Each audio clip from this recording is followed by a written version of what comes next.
మీ business ఏదైనా మీ ఊర్లో promotion చేయాలంటే అది సుమన్ టీవీతోనే సాధ్యం. ఇప్పుడే సంప్రదించండి.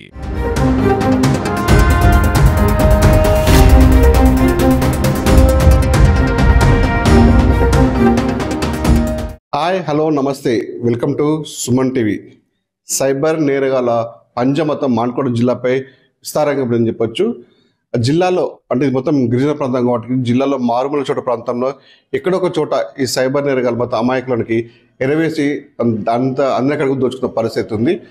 తాజాగా నిన్న కూడా మహబూబాబాద్ జిల్లా కుర్రి మండల కేంద్రంలో శ్రీ వీరభద్రస్వామి ఆలయంలో సీనియర్ అసిస్టెంట్ విధులు వస్తున్నటువంటి జగన్నాథాన్ని కూడా ఒక అపరిచిత వ్యక్తికి కాల్ చేసి నీకున్నటువంటి బ్యాంక్ అకౌంట్స్లో మీకు క్రెడిట్ కార్డ్స్ దానికి అపరిమిత లిమిట్స్కి సంబంధించినటువంటి డబ్బులు ఇవి ఎక్కువ అరేంజ్ చేస్తాము, మీకు సంబంధించినటువంటి వాట్సాప్ కాల్ చేసి తనను మాయ మాటలు చెప్పేసి తన క్రెడిట్ కార్డ్స్ బ్యాంక్ అకౌంట్స్ మొత్తము నిమ్మలంగా లాగడం జరిగింది. ఈ విషయంపై తనకి ఇంకా లోతుగా వెళ్ళి కూడా నీకు ఇంకా ఏ బ్యాంక్ అకౌంట్స్ ఉన్నవి అన్ని ఒక నమ్మబలిగించి మాయ మాటలు చెప్పడంతో తను పూర్తి సమాచారం తనకు అందించాడు. ఇంతలో కూడా తను అలర్ట్ అయ్యి ఇదేదో మోసంగా ఉందని చెప్పేసి అని ఒకవైపు అకౌంట్ చెక్ చేసుకుని సుమారు 9 లక్షల పైకి చిలికి కూడా క్యాష్ మొత్తం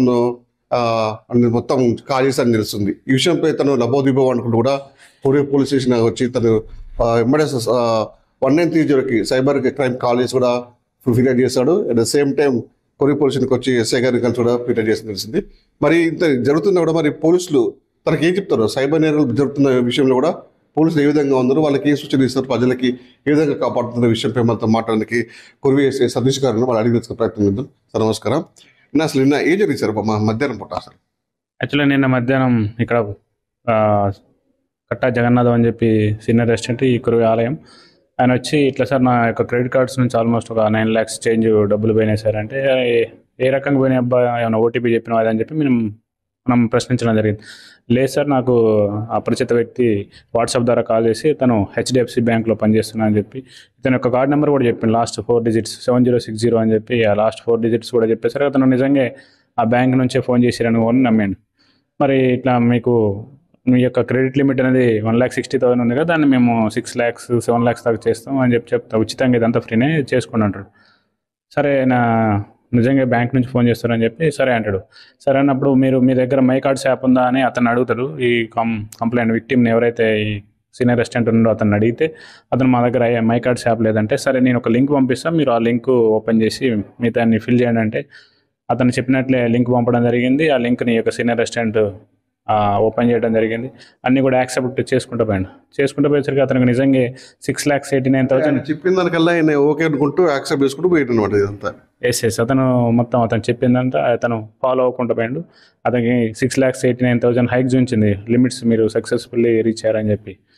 తర్వాత మెసేజ్ వచ్చిందా అతనికి? మెసేజ్ కనుక స్క్రీన్ మీద చూపించింది, successfully your reached your limit అని చెప్పి అతనికి మెసేజ్ వస్తుంది అన్నట్టు. సో అతను కూడా ఓకే అనుకున్నాడు. తర్వాత కూడా అతను ఫర్దర్ క్వశ్చన్ ఏంటంటే ఇంకా మీకు ఏమైనా వేరే క్రెడిట్ కార్డ్స్ వాడుతున్నారా సార్ అని ఒక క్వశ్చన్ అడిగాడు. అయితే నువ్వు ఆటోమేటిక్గా ఇన్ఫర్మేషన్ అనేది సార్ నాకు ఇంకా యాక్సిస్ బ్యాంక్ ఉంది, ఎస్బీఐ ఉంది, ఇండస్ ఇండ్ బ్యాంక్ ఉందని ఇట్లా ఆయన ఇన్ఫర్మేషన్ రివీల్ చేసిండు. ఆ తర్వాత ఫర్దర్గా అతను ఆ కాల్ కట్ అయిపోతుంది, కన్వర్షన్ కట్ అయిపోయింది. మళ్ళీ తర్వాత 1 hour తర్వాత నాకు ఎందుకో డౌట్ వచ్చింది, అరే మిగతా బ్యాంక్ ఇన్ఫర్మేషన్ అతను ఎందుకు అడిగిండని ఇన్ఫర్మేషన్ రావడంతో అతను ఒకసారి ఎందుకని మంచిదని చెప్పి అకౌంట్ క్రెడిట్ అమౌంట్ చెక్ చేసుకున్నాడు.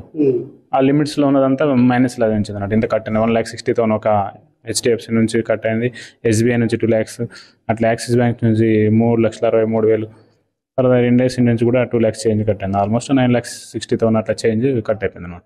వెంటనే అతను వాళ్ళ ఫ్రెండ్కి ఎవరికో ఫోన్ చేసిండు, ఇట్లా అయిపోయిందని చెప్తే అంటే మీరు దాన్ని సెల్ మొత్తం రీసెట్ కొట్టమని చెప్పి ఆయన తెలియక అక్కడ ఒకటి లింక్ కానీ అది కొంచెం అది మిస్ అయిపోయింది యాక్చువల్గా. కానీ 1930 కాల్ చేసిండు, వెంటనే 1930 కాల్ చేసిండు. అవి వాళ్ళు ఫర్దర్గా అవి ఫాలో చేస్తున్నారు, ఆ యొక్క అమౌంట్ని హోల్డ్ చేయడానికి ప్రయత్నిస్తున్నారు అన్నట్టు.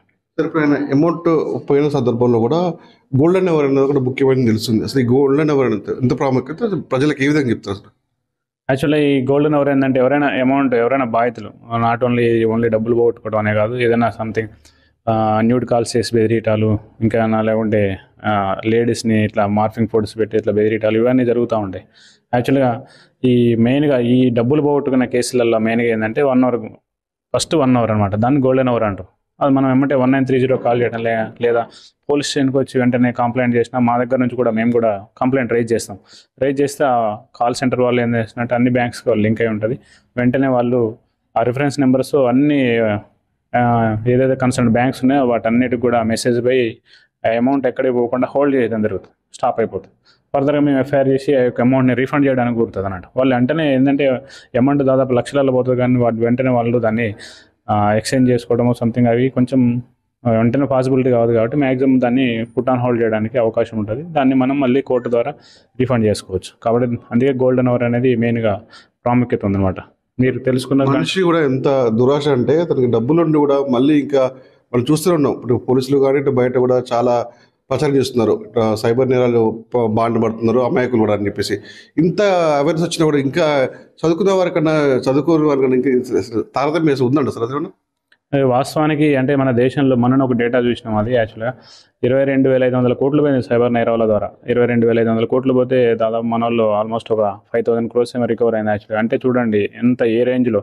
మనం దొంగతనం చేస్తే మామూలుగా నువ్వు 1,00,000 చేస్తావు, 10 లక్షలు చేస్తావు, అంతవరకే నువ్వు లేదా 20 లక్షలు చేస్తావు. కానీ మన యొక్క ఈ సైబర్ మోసాలల్లో చీటింగ్లల్లో కొన్ని వేల కోట్లు నష్టపోతున్నాం. ఆ రికవరీ అనేది కూడా తక్కువ అవుతుంది. ఇంకా ఇందులో మెయిన్గా ఏంటంటే మీరు తమరు అన్నట్లు చదువుకున్న వాళ్ళు ఎక్కువ మోసపోతున్నారు, అత్యాశగా పోతున్నారు. టీచర్లు, ప్రైవేట్ జాబ్ చేసే వాళ్ళు, ఎంత తెలివిగా ఉన్న వాళ్ళు, మంచి మంచి హోదా ఉన్న వాళ్ళు ఈ యాప్స్ ఓపెన్ చేసుకొని కూడా అత్యాశకు పోయి కూడా డబ్బులు అంతా ఫ్రీగా మనీ ఫ్రీగా వస్తుంది, సంపాదించుకోవాలి, అలవాటుగా వ్యవసాయానికి కూడా అలవాటు పడి కూడా ఈ విధంగా చేస్తున్నట్టున్నారు. అయితే ఇందులో కూడా మెయిన్గా ఏమవుతుందంటే యాక్చువల్గా ఈ సైబర్ నేరస్తులు ఇప్పుడు జనరల్గా ఏంటంటే ఎవరికి కూడా ఓటీపీ చెప్పకూడదు అనేది కామన్ పీపుల్ నుంచి పైదాకా అందరికీ అవగాహన ఉంది. సో అవగాహన ఉండడం వల్ల వీళ్ళు ఏం చేస్తారు, సైబర్ నేరస్తులు కూడా అప్గ్రేడ్ అవుతున్నారు. మరి వీళ్ళ దగ్గర నుంచి ఎట్లా డబ్బులు కొట్టేయాలనే ఆలోచనతో వాళ్ళు ఏం చేస్తారంటే మనుషుల్ని నమ్మకంలోకి తీసుకుంటున్నారు. సపోజ్ ఇప్పుడు మీకు ఒక ట్రేడింగ్ యాప్ అని ఇవన్నీ కొత్త వాళ్ళు చేస్తున్నారు అన్నట్టు. మీకు ట్రేడింగ్ యాప్ అని చెప్పి వాళ్ళు ఏం చేస్తారు, మీరు ఒక 1,000 రూపీస్ ఇన్వెస్ట్మెంట్ చేయండి సార్ మీకు డబ్బులు వస్తాయి అని చెప్పి మిమ్మల్ని నమ్మిస్తారు అన్నట్టు. సో ఆటోమేటిక్గా మీరు ఒక 1,000 రూపీస్ పోతే పని అని చెప్పి జనరల్ కామన్ పీపుల్ కూడా 1000 రూపాయలు పోతే పని అని చెప్పి వాళ్ళు ఏమనుకుంటారు, ఒకసారి చెక్ చేద్దాం అనుకొని ఆ 1000 రూపాయలు ఇన్వెస్ట్మెంట్ చేస్తారు. వాళ్ళు ఏం చేస్తారు, మీకు ఒక 1000 రూపాయలకు 200, 300 జస్ట్ ఒక 1 అవర్లో హాఫ్ అన్ అవర్లోనే మీకు ఒక 500 రూపీస్ దానికి 1000 రూపాయలకి అంటే ఒక 500 1,500 రూపీస్ మళ్ళీ మీ అకౌంట్లో కొడుతున్నారు. అట్లా 3-4 టైమ్స్ మిమ్మల్ని మీ అకౌంట్లోకి డబ్బులు రప్పిస్తున్నారు ఈ గేమింగ్ యాప్స్ కానీ వీటిలలో కానీ. అయితే వీటి వల్ల ఏమవుతుంది, ఆటోమేటిక్గా అరే డబ్బులు వస్తున్నాయి కదా అని చెప్పి పబ్లిక్ నమ్ముతున్నారు. ఒక 3-4 టైమ్స్ మీకు చిన్న అమౌంట్ రప్పిస్తున్నారు. తర్వాత వాళ్ళ యొక్క ఏం చేస్తున్నారంటే ఆటోమేటిక్గా మిగతా సైబర్ నేరస్తులు దీన్ని అదును చేసుకుని వాళ్ళని ఒక టెలిగ్రామ్ యాప్లో కానీ వాట్సాప్ గ్రూప్లో కానీ వాళ్ళని యాడ్ చేసి దాంట్లోనే అందరూ సైబర్ నేరస్తులే ఉంటారు. వాళ్ళందరూ ఏం చేస్తారంటే మాకు డబ్బులు వస్తున్నాయి అని స్క్రీన్ షాట్లు షేర్ చేస్తూ ఉంటారు. ఆటోమేటిక్గా ఈ యొక్క ఎవరైతే ఈ బాధితులు ఉన్నారో అరే డబ్బులు వస్తున్నాయట అని చెప్పి 50,000 కానీ 60,000 కానీ ఒకేసారి సార్ డబ్బులు పెట్టండి సార్, బాగా స్టాక్ మార్కెట్ రేస్ ఉంది మీకు డబ్బులు వస్తాయని చెప్పి వాళ్ళని బాగా మోటివేట్ చేసి ఒకేసారి 50,000 లక్ష రూపాయలు పెట్టడం చేస్తున్నారు. సో ఆటోమేటిక్గా అట్లా డబ్బులు పోట్టుకుంటారు. అంటే సైబర్ నేరస్తులు కొత్త టెక్నిక్ ఏంటంటే నమ్మకంలోకి తీసుకుంటున్నారు ఫస్ట్. కాబట్టి దయచేసి ఎవరు కూడా ఉచితం అంటే మాత్రం ఎట్టి బస్సులో కూడా దాని వెనక పెద్ద మర్మం ఉంది. ఉచితంగా ఎవడన్నా ఏదైనా ఇస్తుందంటే కంపల్సరీ చీటింగ్ అని గమనించండి.